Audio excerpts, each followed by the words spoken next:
Hi everyone, welcome to learn easily channel. ಈ ಒಂದು ವಿಡಿಯೋದಲ್ಲಿ ನಾವು ಎಂಟಿ ಸ್ಪೇಸ್ ಅಮೃತಾ ಪ್ರೀತಮ್ ರವರು ಬರೆದಿರತಕ್ಕಂತಹ ಈ ಒಂದು ಪದ್ಯದ ಕನ್ನಡದ ಲೈನ್ ಬೈ ಲೈನ್ ಎಕ್ಸ್ಪ್ಲನೇಷನ್ ಹಾಗೂ ಪೂರ್ಣವಾದ ಸಮರಿಯನ್ನು ಇಲ್ಲಿ ಕಲಿಯೋಣ. ಇಂಗ್ಲೀಷ್ ಸಮರಿ PDF ಸಹ ನಿಮಗೆ ಈ ವಿಡಿಯೋದ ಡಿಸ್ಕ್ರಿಪ್ಷನಲ್ಲಿ ಸಿಗುತ್ತೆ. ಎಂಟಿ ಸ್ಪೇಸ್ ಈ ಒಂದು ಪದ್ಯದ ಮೂಲಕ ಅಮೃತಾ ಪ್ರೀತಮ್ ರವರು ಒಂದು ಪ್ರೀತಿ ಹಾಗೆ ಬಹಿಷ್ಕಾರದ ಹಾಗೂ ಒಂದು ಹೊಸ ಜಾಗವನ್ನು ಹುಡುಕುವಂತಹ ಥೀಮ್ಗಳಲ್ಲಿ ಬರೆದಿರ್ತಾರೆ. ಇಲ್ಲಿ ಇಬ್ಬರು ಪ್ರೇಮಿಗಳಿದ್ದಾರೆ. ಅದರಲ್ಲಿ ಒಬ್ಬರು ಸ್ಪೀಕರ್ ಅಮೃತಾ ಪ್ರೀತಮ್ ಹಾಗೂ ಅವರ ಪ್ರೇಮಿ ದ ಮ್ಯಾನ್ ಅನ್ನು ಇಲ್ಲಿ ತೋರಿಸ್ತಾ ಇದ್ದಾರೆ. ಅವರನ್ನು ರಿಜೆಕ್ಟ್ ಮಾಡಲಾಗಿದೆ, ಒಂದು ಸಮುದಾಯದಿಂದ ರಿಜೆಕ್ಟ್ ಮಾಡಲಾಗಿದೆ. ಅವರು ಇನ್ನೊಂದು ಸಮುದಾಯವನ್ನು ಅವರೇ ಬಿಟ್ಟು ಹೋಗ್ತಾ ಇದ್ದಾರೆ. ಆದರೆ ಅವರಿಬ್ಬರು ಸೇರಿ ಒಂದು ಹೊಸ ಸ್ಥಳವನ್ನು ಹುಡುಕ್ತಾ ಇದ್ದಾರೆ. ಆ ಸ್ಥಳ ಹೇಗಿರಬೇಕಪ್ಪ ಅಂದರೆ ಅವರು ತುಂಬ ನೆಮ್ಮದಿಯಾಗಿ ಯಾವುದೇ ರೀತಿಯಂತಹ ಒಂದು ಒತ್ತಡಗಳಿಲ್ಲದೆ ಇರತಕ್ಕಂಥ ಒಂದು ಶಾಂತ ಸ್ಥಳವನ್ನು ಹುಡುಕ್ತಾ ಇದ್ದಾರೆ. ಬನ್ನಿ ಈ ಪದ್ಯದ ಲೈನ್ ಬೈ ಲೈನ್ ಎಕ್ಸ್ಪ್ಲನೇಷನನ್ನು ನೋಡ್ತಾ ಸಾಗೋಣ. There were 2 kingdoms only. The first of them threw out both him and me. The second we abandoned. ಇಲ್ಲಿ 2 ಸಾಮ್ರಾಜ್ಯಗಳಿವೆ ಅಂತಕ್ಕಂಥದ್ದನ್ನು ಹೇಳ್ತಾ ಇದ್ದಾರೆ. There were 2 kingdoms. ಅಲ್ಲಿ 2 ಸಾಮ್ರಾಜ್ಯಗಳು ಅಂದರೆ ಅದು ಒಂದು ಸಮುದಾಯಗಳಾಗಿರಬಹುದು ಅಥವಾ ಒಂದು ಸಾಮಾಜಿಕ ರಚನೆ ಅಥವಾ ಅವರ ಒಂದು ಜೀವನದ ಹಂತಗಳನ್ನು ಸಹ ಈ ಸಾಮ್ರಾಜ್ಯಗಳು ಅಂತ ಹೇಳ್ತಾ ಇದ್ದಾರೆ. ಅದರಲ್ಲಿ the first kingdom we rejected both. ಅಂದರೆ ಆ ಒಂದು ಮೊದಲ ಸಾಮ್ರಾಜ್ಯಕ್ಕೆ ಬಂದಾಗ ಥ್ರೀವ್ ದೆಮ್ ಔಟ್, ಇಬ್ಬರನ್ನು ಸಹ ಅವರು ಹೊರ ಹಾಕಿದ್ದಾರೆ, ಅಂದರೆ ಅವರನ್ನು ರಿಜೆಕ್ಟ್ ಮಾಡಿಬಿಟ್ಟಿದ್ದಾರೆ. ಅಲ್ಲಿ ಆ ಪುರುಷ ಮತ್ತು ತನ್ನನ್ನು ಕವಿಯನ್ನು ಸಹ ಇಬ್ಬರನ್ನು ಸಹ ಅವರು ತಿರಸ್ಕರಿಸಿದ್ದಾರೆ ಅಂತಕ್ಕಂಥದ್ದನ್ನು ಹೇಳ್ತಾ ಇದ್ದಾರೆ. ಅಂದರೆ ಅವರು ಸೇರಲು ಬಯಸಿರತಕ್ಕಂಥ ಆ ಸ್ಥಳ ಅಥವಾ ಸಮುದಾಯದಿಂದ ಅವರನ್ನು ಹೊರಹಾಕಲ್ಪಟ್ಟಿದೆ. ಅಲ್ಲಿ ಸಾಮಾಜಿಕ ರೂಢಿಗಳು, ಅವರ ಒಂದು ತೀರ್ಮಾನಗಳು ಅಥವಾ ಒಂದು ಕೆಲವು ಸಂದರ್ಭಗಳಿಂದ ಏನಾಗಿದೆ ಅವರನ್ನು ಹೊರಹಾಕಲ್ಪಟ್ಟಿದೆ.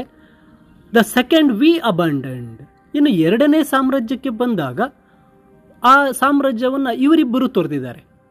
ಅಂದರೆ ಕವಿ ಮತ್ತು ಆ ವ್ಯಕ್ತಿ ಇಬ್ಬರು ಸೇರಿ 2ನೇದನ್ನು ಇವರೇ ತೊರೆದು ಬಿಟ್ಟಿದ್ದಾರೆ. ಅಂದರೆ ಅಲ್ಲಿ ಅವರು ಒಂದು ಸಾಮ್ರಾಜ್ಯ ಇವರನ್ನು ಹೊರಹಾಕಿದೆ, ಇನ್ನೊಂದು ಸಾಮ್ರಾಜ್ಯ ಇವರಿಗೆ ಒಂದು ಭಾವನಾತ್ಮಕವಾಗಿ ಅಥವಾ ಒಂದು ಆಧ್ಯಾತ್ಮಿಕವಾಗಿ ಯಾವುದೇ ಒಂದು ರಕ್ಷಣೆಯನ್ನು ನೀಡದೇ ಇರತಕ್ಕಂಥ ಕಾರಣದಿಂದ ಏನು ಮಾಡಿದ್ದಾರೆ, ಇವರಿಬ್ಬರು ಸಹ ಆ ಒಂದು ಸಮುದಾಯವನ್ನು ತೊರೆದಿದ್ದಾರೆ.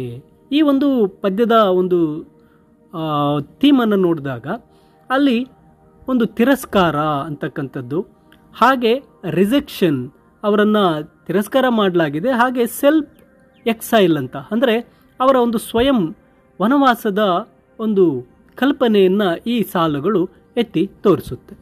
ಇನ್ನು ಮುಂದಿನ ಸಾಲುಗಳಲ್ಲಿ ಹೇಳ್ತಾರೆ, under a bare sky I for a long time soaked in the rain of my body, he for a long time rotted in the rain of is.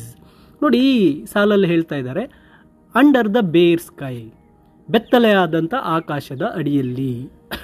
ಇಲ್ಲಿ ಕವಿ ಮತ್ತು ಆ ಪುರುಷ ಇಬ್ಬರೂ ಸಹ ಬೇರ್ ಸ್ಕೈ ಅಂದರೆ ಯಾವುದೇ ರಕ್ಷಣೆ ಇಲ್ಲದೆ ಇರತಕ್ಕಂತಹ, ಯಾವುದೇ ಸೌಕರ್ಯವಿಲ್ಲದಂತಹ ಒಂದು ಜೀವನದ ಒಂದು ಕಷ್ಟವಾದಂತಹ ಪರಿಸ್ಥಿತಿಯನ್ನು ಇಲ್ಲಿ ಎದುರಿಸ್ತಾ ಇದ್ದಾರೆ ಅಂತಕ್ಕಂಥದ್ದನ್ನು ಹೇಳುತ್ತೆ.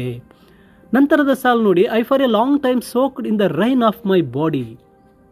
ಈ ಸಾಲಲ್ಲಿ ಅವರು ಏನು ಹೇಳ್ತಾ ಇದ್ದಾರಪ್ಪ ಅಂದರೆ ನನ್ನ ದೇಹ ಆ ಒಂದು ಮಳೆಯಲ್ಲಿ ನೆನೆದಿದೆ.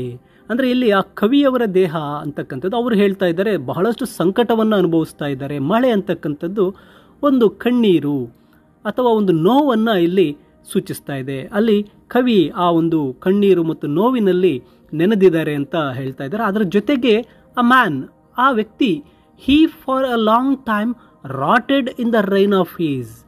ಆ ಪುರುಷನು ಸಹ ಅವನ ಸಂಕಟವು ತುಂಬ ಆಳವಾಗಿದೆ, ಅವನು ಸಹ ಮಳೆಯಲ್ಲಿ ನೆನೆಯೋದಲ್ಲ, ಆತ ಕೊಳೆತು ಹೋಗಿದ್ದಾನೆ, ರಾಟೆಡ್, ಕೊಳೆತು ಹೋಗಿದ್ದಾನೆ ಅಂತ ಹೇಳ್ತಾ ಇದೆ. ಅಂದರೆ ಅವನ ಮಾನಸಿಕ, ದೈಹಿಕವಾದಂತಹ ಅಥವಾ ಅವನ ಒಂದು ಭಾವನಾತ್ಮಕವಾದಂಥ ಸ್ಥಿತಿ ತುಂಬ ಕೆಟ್ಟದಾಗಿದೆ, ಆತ ಅವನತಿ, ಆತ ಕುಸಿದು ಹೋಗಿದ್ದಾನೆ ಅನ್ನೋದನ್ನು ಇಲ್ಲಿ ಹೇಳ್ತಾ ಇದ್ದಾರೆ. ಅಂದರೆ ಈ ಸಾಲುಗಳಲ್ಲಿ ಅವರು ಜೀವನದ ಒಂದು ಕಠೋರತೆಯನ್ನು ಚಿತ್ರಿಸಿದ್ದಾರೆ. ಸಂಕಷ್ಟ, ನಷ್ಟ, ನೋವು, ಕಣ್ಣೀರು ಇವುಗಳನ್ನು ಅವರು ಒತ್ತಿ ಹೇಳ್ತಾ ಇದ್ದಾರೆ.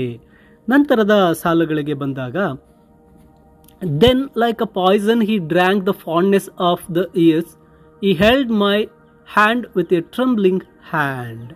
ನೋಡಿ, ಇಲ್ಲಿ ಆ ವ್ಯಕ್ತಿ, ಆ ಪುರುಷ ಏನು ಮಾಡ್ತಾ ಇದ್ದಾನೆ, ತನ್ನ ನೆನಪುಗಳ ಒಂದು ಪ್ರಭಾವಕ್ಕೆ ಒಳಗಾಗಿ ತನ್ನ ನೆನಪುಗಳನ್ನು ಆತ ಏನು ಮಾಡಿದ್ದಾನೆ, ಈ ಡ್ರ್ಯಾಂಕ್ ಕುಡಿದ್ಬಿಟ್ಟಿದ್ದಾನೆ. ಫಾಂಡ್ನೆಸ್ ಆಫ್ ಇಯರ್ಸ್, ಅವನ ವರ್ಷಗಳ ನೆನಪುಗಳನ್ನು ಆತ ಕುಡಿದಿದ್ದಾನೆ. But it is like a poison, ಅದೊಂದು ವಿಷದಂತೆ ಆಗಿದೆ. ಇಲ್ಲಿ ವರ್ಷಗಳ ಪ್ರೀತಿ ಸಂತೋಷದ ಸಮಯಗಳನ್ನು ಆ ಒಂದು ನೆನಪುಗಳನ್ನು ಇದು ಸೂಚಿಸ್ತಾ ಇದೆ. ಅವುಗಳನ್ನು ಆತ ಕುಡಿದಿದ್ದಾನೆ. ಆದರೆ ಅದು ಆತನಿಗೆ ಒಳ್ಳೆಯದನ್ನು ತರೋದಕ್ಕಿಂತ ಬದಲಾಗಿದೆ, ಅದೇನಾಗಿದೆ, ಒಂದು ವಿಷವಾಗಿ ಮಾರ್ಪಟ್ಟಾಗಿದೆ. ಆತನಿಗೆ ಹೆಚ್ಚು ನೋವನ್ನು ಉಂಟು ಮಾಡ್ತಾ ಇದೆ ಅಂತಕ್ಕಂಥದ್ದನ್ನು ಹೇಳ್ತಾ ಇದ್ದಾರೆ. ಅಂದರೆ ಆತ ಜೀವನದ ಹೋರಾಟಗಳು ಆತನಿಗೆ ಒಂದು ವಿರುದ್ಧವಾದಂತಹ ಒಂದು ಹೊರೆಯಾಗಿದೆ ಅಂತಕ್ಕಂಥದ್ದನ್ನು ಹೇಳ್ತಾ ಇದ್ದಾರೆ.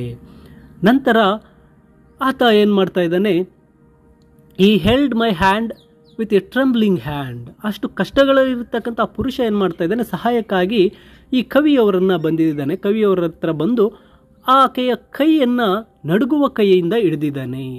ಇಲ್ಲಿ ಕೈ ಹಿಡಿಯುವ ಪ್ರಕ್ರಿಯೆ ಅಂದರೆ ಅವರಿಬ್ಬರು ಸಂಪರ್ಕ, ಅವರಿಬ್ಬರು ಸೇರುವುದನ್ನು ಸೂಚಿಸ್ತಾ ಇದೆ. ಅಲ್ಲಿ ನಡುಗುವ ಕೈ, ಟ್ರಂಬ್ಲಿಂಗ್ ಹ್ಯಾಂಡ್ ಅಂದಾಗ ಆತ ಒಂದು ಸ್ಟ್ರಗಲ್, ಹೋರಾಟದಲ್ಲಿದ್ದಾನೆ.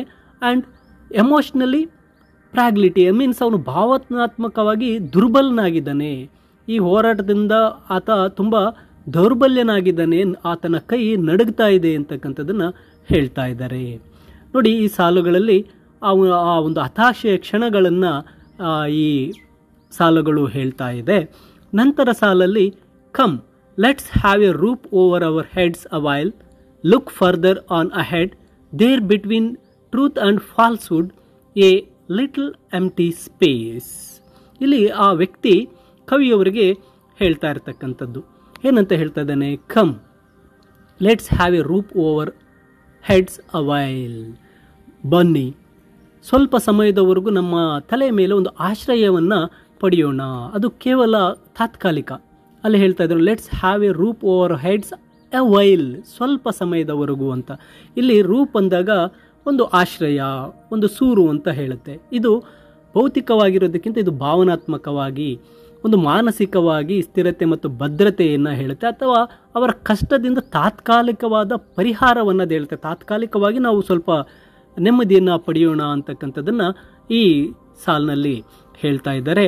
ನಂತರ ಹೇಳ್ತಾರೆ look further on ahead, there between truth and falsehood a little empty space.